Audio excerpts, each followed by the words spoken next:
na inaabisuhan ng sistem ang host ay masyadong mahina at kasalukuyang hindi kwalipikadong malaman ang sukdulang layunin ng sunod-sunod na sistema, ay sinabihan niya si EY na talunin ang iba sa isang namamatay na estado, ay tatapusin niya sila, ay pinapatay niya ang lahat, at nakakuha mga karanasan at ngayon ay nag-level up na siya sa kay condensation 4th layer system nag-trigger ng side mission na patayin ang 5th prince Kenu reward 150,000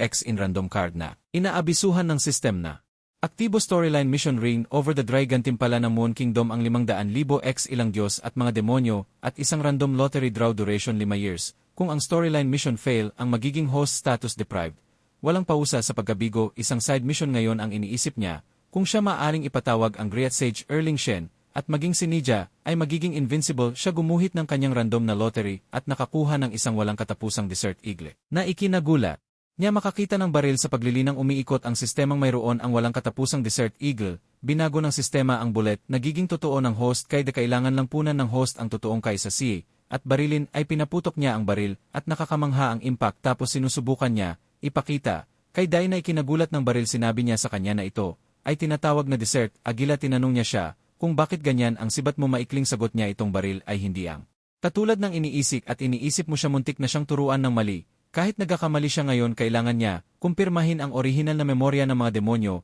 at mga Diyos ngunit sinabi niya sa kanya na siya lamang ang nakakakilala at siya, ay gumaan ang loob nila, handa na siyang umalis. Pero kailangan muna niya maligo at ninakaw niya ang damit ng isang kawawang patay na sundalo kawawang tao, kahit na pagkatapos ng kanyang utang ay sinusubukan niyang mabayaran ang kanyang mga kayamanan at alahas na kanilang nilalakad kagubatan at may ganoong kagandahan mag-isa sa kagubatan magkasama siya pagkakaroon ng ilang mga ligaw na pag-iisip na rinig nila ang tunog ng umaagos na tubig at sabi ni Ken John her to let's go faster she holds him and lumilipad siya sa buwan na napakalapit her he is making Sanji's face from one piraso sila ay may isang bulok ng iba pang dai nagtatanong gusto ba ng aking Panginoon na paglingkuran kita kumuha ay maligo lahat ng lalaki mababaliw kong babae tulad ng pagtatanong niya sa sinuman ng isang bagay na tulad nito. Handa na siya at siya ay nasasabik tungkol dito ngunit 2 tao ang nabalisa sa kanila ng isang babae, anak ni Chuanling Patriarch na si Chiang Ken, at ang kanyang nakatatandang kapatid na si Grand Alagad ni Chuanling Chiang Ken told them, turon away the baliw na si General Zahu, ang humahabol sa kanila. Pero ang kanyang senior na kapatid ay nag-iisip na hayaan manatili sila at antalahin si Zahen Kinjun. Naalala ang pangalang iyon ng baliw na General Za, huwen na may likas na mahalay at nagkaroon ng relasyon sa isa sa mga empeador mga babae, na pinadalhan ng empeador ng kanyang mga tauhan patayin siya ngunit siya, ay nakatakas at nagsimulang gawin rebelde, at ang orihinal na may-ari ng katawan na pupuot din ang ama kay Za sino, at ay tumatagal ito ay lumitaw sa mga mata ng ibang tao, tanging ang kanyang amo lamang ang nakakakita sa kanyang tenga Kinjun sinasabi sa kanila na hindi nila kailangan. Ang kanilang babala and he gets mad for Kenjun at itude ang handang umalis na ang dalawa, pero Za na dumating ang Draymond Kingdom manya General Zahen sunod na makita namin si Zahen, ready to lumaban sa nakikita niyang ganyan ang senior na matayan si kuya, at si junior sister.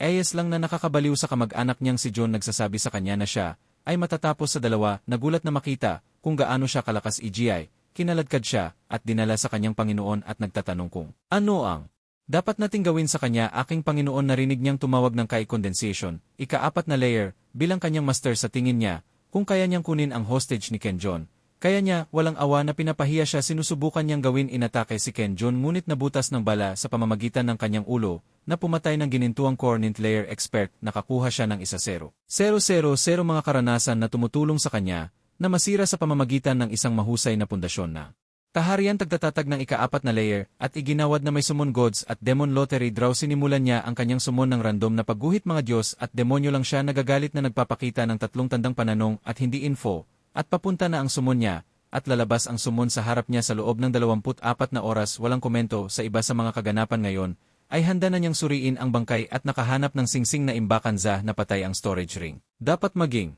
pula na ibinagsak gamit ang dugo, upang makilala ang may-ari nito na si Dai, ay tinulungan siya nito bites his finger boy stay strong here, umakyat ang dugo niya sa singsing at ngayon siya na ang may-ari ng singsing sa loob ng singsing may mataas na bantay ng palasyo, damit bangbang nakakakuha siya ng ilang freaks, mula sa kanila. Nakakatakot si kuya makita ang tulad ng isang malakas na artifact, at junior si ate, ay nasasabik na makakita ng ganoon, kalakas artifact hinihiling niya sa kamag-anak na si John na kunin sila pabalik sa sekta ni Chuanling babayaran niya siya, habang hawak ang braso nito sa pagitan niya ang sistema ng melon ay lumilikha ng misyon upang i-escort Chiang Kenen, at ang reward ay 1-0. 000X at handa na siya nagpasalamat at kasabay nito agad na yumakap ang babae sa ating bida.